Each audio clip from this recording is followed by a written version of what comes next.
on veut faire cette vidéo parce qu'on sait qu'il y a des questions. Quelles sont les coulisses? Quelle est la machine derrière la maison perchée? Combien ça coûte? Pourquoi ça coûte peut-être cher ou en fait peut-être pas cher au final? Moi, ça fait 5 ans que je gère le budget de la maison perchée, c'est complexe. Donc on va vous expliquer.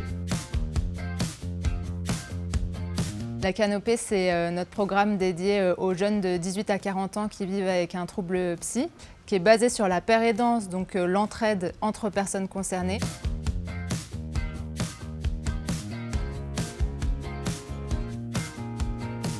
On est canopiens quand on a rejoint le programme d'accompagnement qui s'appelle la Canopée, ce qui nous permet ensuite d'avoir accès à une grande variété d'ateliers, beaucoup d'ateliers artistiques, mais aussi des ateliers sportifs, donc des ateliers yoga, des ateliers renforcement musculaire.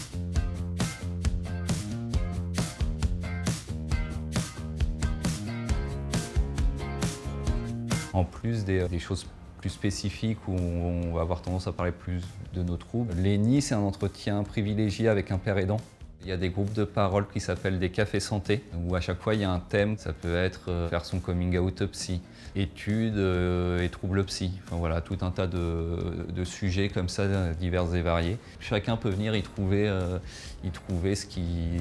ce dont il a besoin. Alors la Canopée, elle fonctionne aussi grâce à plusieurs outils du coup. Il y a notre site internet où il y a un espace connecté où les membres peuvent s'inscrire aux différentes activités. Il y a un chat en ligne sur un serveur Discord qui est ouvert 7 jours sur 7 et où tous nos membres peuvent discuter de choses et d'autres en lien ou non avec le trouble psy. Et puis une interface qui elle n'est pas accessible aux canopiens eux-mêmes mais aux bénévoles qui permettent en fait de programmer toutes ces activités.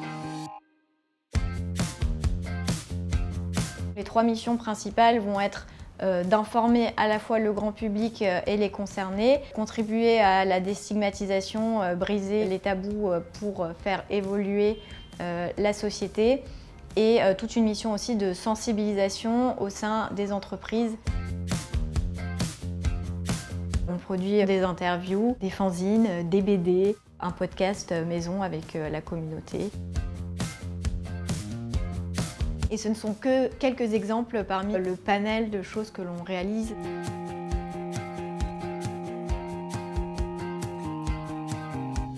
Vous l'aurez compris, ça demande beaucoup de personnes, de moyens, de mener toutes ces actions. C'est pas 3 chaises et un toit au-dessus de nos têtes. Et déjà ça, c'est beaucoup d'argent. Ce lieu, ça a été vraiment la grande aventure pour le trouver.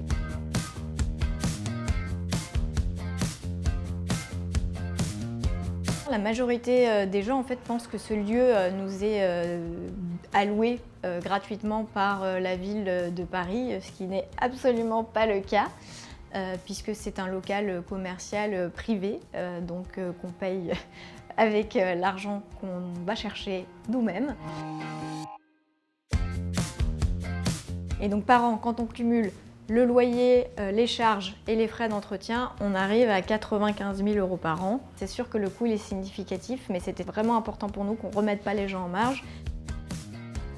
Aujourd'hui, on a 13 salariés. C'est des salaires qui sont alignés sur le salaire moyen en associatif en France. Tous les salariés de la maison perchée sont à 4/5e, entre 30 000 et 45 000 € bruts annuels. On paye des charges sociales et patronales. Tout compris, c'est 644 000 €, ça représente 60% du budget global.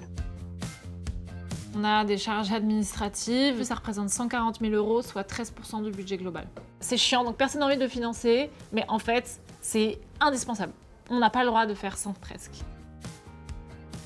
Ensuite, il y a la formation d'une 60aine de pères aidants, les sensibilisations en entreprise, les intervenants rémunérés pour les ateliers de la Canopée, pour la plateforme numérique, tous les prestataires ainsi que les abonnements aux différents outils des prestataires, podcast, design et enfin le petit matériel pour la cafette et le bureau.